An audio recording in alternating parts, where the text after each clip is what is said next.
یہ بے حیائی نہیں ہے. بے حیائی تو بے حیائی، اسلام نے اس لباس کو لباس ہی نہیں کہا کہ وہ لباس جو انسان کے سارے اعضاء کو ظاہر کر دے، جس سے اعضاء ظاہر ہو رہے ہوں. ایک نقاب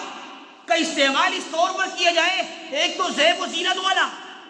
کہ جس کو بار بار دیکھا جا رہا ہے، اور دوسرے اتنا ٹائٹ کہ اس کے اندر ایک فیتا اور لگا دیا گیا ہے کمر سے. اس نقاب کے اندر ایک فیتا اور لگا دیا گیا کہ نکلو تو اس کو بھی جکڑ کے نکلو اور ٹائٹ کر کے، تاکہ اوپر سے لے کر کے نیچے تک سارا تماشا تمہارا نظر آئے. اس کو اتنا ٹائٹ کر دیا گیا، اور یہ نکل رہی ان کو دیکھنے والے کون ہے؟ مرد. میں کہتا ہوں اگر ایک مرد بھی نہ ہو، یہ بات سمجھ لیجیے آپ، اگر کوئی عورت ایسا لباس اختیار کرتی ہے کہ جس سے ایک ایک اعضاء اس کے نظر آ رہے ہیں، ایک مرد بھی دیکھنے والا نہ ہو، وہ خواتین کی مجلس کے اندر بھی جاتی ہے، عورتیں اگر اس کو دیکھ رہی ہیں تب بھی شریعت نے اجازت نہیں دی ہے، تب بھی اجازت نہیں ہے. جس طریقے سے ایک مرد دوسرے مرد کے سامنے اپنی شرم کی چیزوں کو دکھا نہیں سکتا ہے، ایسے ہی خواتین پر بھی ذمہ داری ہے، ایسے ہی خواتین پر بھی ذمہ داری ہے تاکہ ان کے اعضاء بھی کسی کے سامنے نظر نہیں آئے. اس کے لیے بھی جائز نہیں ہے کہ وہ اپنے کسی بھی عضو کی نمائش کرے اور دکھائے. چنانچہ آج شادیوں کے اندر، آج پروگراموں کے اندر مردوں اور عورتوں کا اختلاط یہ تو عام ہے، لیکن جو لوگ کہتے ہیں کہ ہم دیندار ہیں، ہم نے انتظام الگ کیا ہے، عورتیں الگ ہیں مرد الگ ہیں، اور کہتے ہیں ہم دیندار ہیں، لیکن نتیجہ یہ کہ وہاں عورتوں کا عالم یہ ہوتا ہے کہ ایک عورت دوسری عورت کو دیکھتی ہے تو یہ کہتی ہے کہ کیا ننگا پہناوا پہنے ہوئے ہیں، کیا یہ ننگا لباس ہے جس کے ایک ایک عضو نظر آ رہے ہیں، جس کی ایک ایک سانس نظر آ رہی ہے. اس عورت نے یہ سوچا نہیں کہ ہم نے جو لباس پہن رکھا ہے یہ پہننا نہ پہننا ہم نے برابر کر دیا ہے. یہ تو برابر ہو گیا کہ جسے ہمیں چھپانا چاہیے تھا. اللہ نے لباس اسی لیے دیا، فرمایا یا بنی آدم قد انزلنا علیکم لباسا یواری سوآتکم وریشا. یہ لباس تو اسی لیے دیا ہے جو تمہاری شرم کی چیزوں کو چھپا لے، جو تمہاری شرم کی چیزوں کو چھپائے. لیکن جس نے شرم کی چیزوں کو چھپایا نہیں اور نمایاں کیا اور اس کو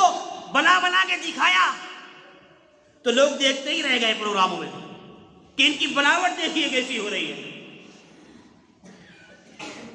یہ بے حیائی عام ہو رہی ہے، اس میں مرد بھی قصوروار ہے، خواتین بھی قصوروار ہے. میں اپنی تمام ماں اور بہنوں کو یہ پیغام دوں گا کہ اللہ اس کے رسول پر اگر ایمان ہے تو پردے کا خاص اہتمام کریں. میں یہ نہیں کہوں گا کہ آپ نقابی اٹھا لیجئے، لیکن اگر آپ چادر کا استعمال کر رہی ہیں، آپ وہ اعلیٰ درجے کی چادر لائیے جو سر سے لے کے پاؤں تک ڈھانک لے،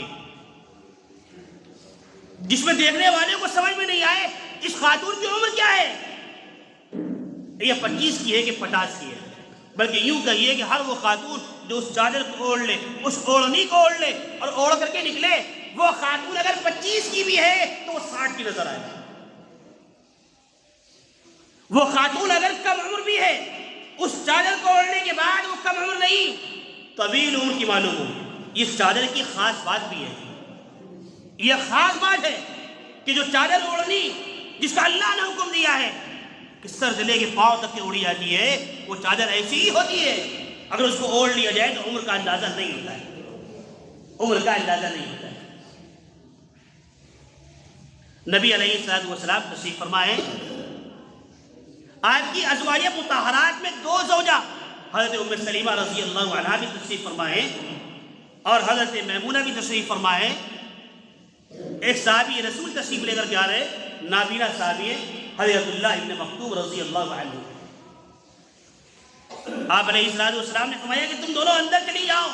کہا یا نبی اللہ یہ تو نابینا ہے. تو نبی علیہ السلام نے ارشاد فرمایا کہ تم لوگ تو نابینا نہیں ہو، اللہ نے ان کو آنکھ نہیں دی ہے لیکن تمہیں تو آنکھ دی ہے. یہ ہے پردے کا اعلیٰ درجہ. تم کو جو آنکھ دی ہے وہ خواتین جو چھپ کر کے کبھی اپنی چھتوں پر کبھی اپنی کھڑکیوں کے ذریعے سے لوگوں کا نظارہ کر رہی ہیں اور کہتی ہے کہ اس میں کوئی برائی نہیں ہے، کوئی بے حیائی نہیں ہے۔ کیا وہ بے حیائی نہیں ہو رہی ہے کہ لوگ دین کے نام پر دینی مجلسوں میں بھی اور دینی مجلسوں سے باہر نکل جائیے، دنیا کے جتنے پروگرام ہو رہے ہیں اور ہر وہ کام جس کو دین سمجھ کر جو پروگرام کیے جا رہے ہیں دین سمجھ کے، حالانکہ ان کا دین سے کوئی واسطہ نہیں ہے، کتنی بے حیائی ہو رہی ہے کہ اس موقع پر اپنی اپنی چھتوں پر تمام خواتین کھڑی ہیں، کیا چھوٹی کیا بڑی، ہر ایک مرد بھی دیکھ رہے ہیں، عورتیں بھی دیکھ رہی ہیں، سب ایک دوسرے کو دیکھ رہے ہیں، بے حیائی ہو رہی کھلے عام۔ اور وہ خاتون کہے کہ جب میں گھر سے نکلتی ہوں تو نقاب اوڑھ کے جاتی ہے، لیکن گھر سے نکلنے پر جو نقاب اوڑھا جاتا ہے اسی نقاب کو آپ نے تار تار کر دیا گھر میں رہتے ہوئے، اسی نقاب کو تو آپ نے بے نقاب بنا دیا گھر میں رہتے ہوئے۔ کیا آپ گھر کے اندر اپنی چھت پر اس لیے کھڑی ہو رہی ہیں کہ تمام افراد نکل رہے ہیں اور لوگ دیکھ رہے ہیں آپ کو اور آپ ان کو دیکھ رہی ہیں اور کہیں ہم تو محبت کے اندر،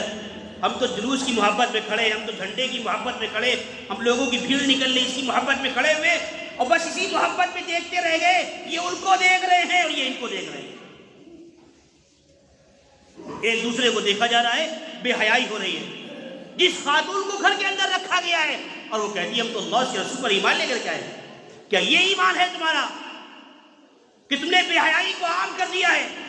اور جب تم سے کہا جائے کہ نہیں حیا لاؤ تو کہتی ہے حیا تو آنکھ میں ہوتی ہے اور دل میں ہوتی ہے، ہمارے دل کو کوئی نہیں جانتا ہے، ہم دل سے بڑے با حیا ہیں، ہم باہر نکلتے ہیں ضرور بے نقاب نکلتے ہیں لیکن بڑے با حیا ہے۔ لیکن تم با حیا بن گئی ہو بے نقاب نکل کر کے، لیکن لوگوں نے دیکھا تو یہ کہا کہ یہ با حیا نہیں ہے، یہ بے حیا ہے، تمہاری وجہ سے نہ جانے کتنے لوگ غلط نگاہوں سے دیکھ رہے ہیں، گناہوں کے اندر ملوث ہو رہے ہیں اور تمام دنیا کے اندر ایسے واقعات پیش آ رہے ہیں جو کسی سے پوشیدہ نہیں ہے۔ اللہ پاک سمجھ کی توفیق عطا فرمائے۔